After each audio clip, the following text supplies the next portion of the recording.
তাহলে কি এই শব্দটি আমরা ভুল ব্যবহার করছি? আমরা বলি তোমার হাতের বিরিয়ানি রান্না দারুণ হয়েছে, কিংবা তোমার আঁকা ছবিটি দারুণ, কিংবা বলি আজ বিকেলে দারুণ হাওয়া চালাচ্ছে। অর্থাৎ সুন্দরের বা ভীষণের সমার্থক হিসেবে বাংলা ভাষায় এই দারুণ শব্দটি বর্তমানে বহুল প্রচলিত।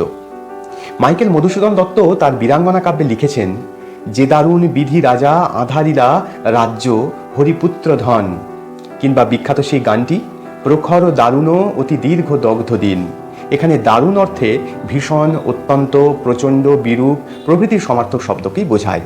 তবে এই দারুণ শব্দটির আদি অর্থ সুন্দর বা ভীষণ ছিল না।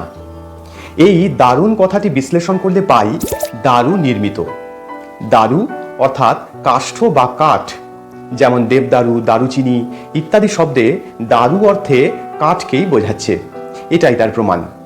তাই আদি অর্থ দারুণ বলতে বোঝাতো দারু নির্মিত বা কাঠের তৈরি যে কোনো কিছু।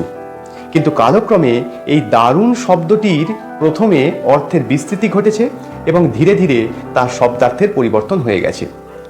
সুদূর অতীতে কাঠের নির্মিত কোনো সুন্দর কারুকার্যের সৌন্দর্যের সাথে দারুণ শব্দটি একাত্ম হয়ে যায় এবং কাঠের তৈরি কোনো সুন্দর জিনিসকে প্রথমে দারুণ বলা হতো। পরে যে কোনো দ্রব্য বা উপকরণ দিয়ে বানানো, কারুকার্য করা সুন্দর জিনিসকেই দারুণ বলা শুরু হলো এবং আরও পরবর্তীকালে যে কোনো সুন্দর জিনিস বোঝাতে দারুণ শব্দটি ব্যবহৃত হতে শুরু করে।